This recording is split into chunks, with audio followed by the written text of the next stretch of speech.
Today, I'm going to teach you how to make a peanut butter and jelly. A regular peanut butter and jelly, and I'm going to give you some other healthier options in case you need to be healthy. So first thing, you get 2 pieces of bread.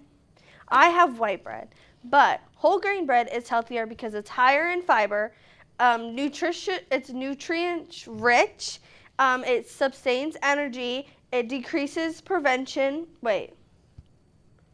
disease prevention, sorry, and easier to digest. So, I have peanut butter.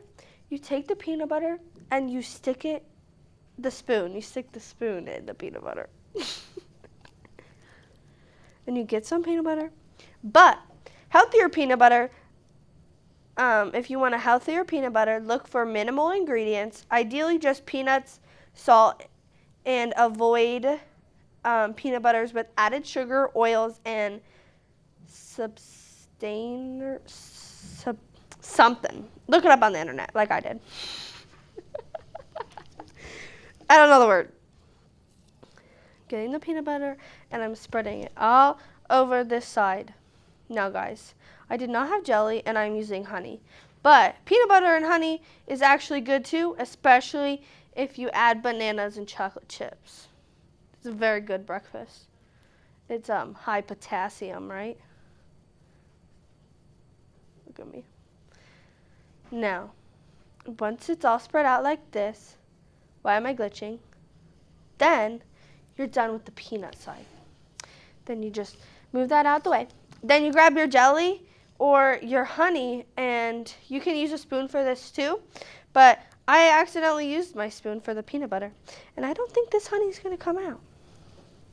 But that's okay, pretend like it is. But healthier jelly options prioritize natural ingredients, low sugar content, and high fruit content. Jellies that are made with organic, non-GMO fruits and reduced sugars are healthier options than just regular jelly.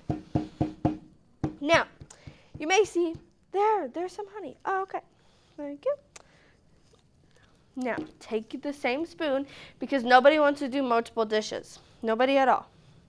And you just use the same spoon to spread the jelly across the bread, just like you did the peanut butter.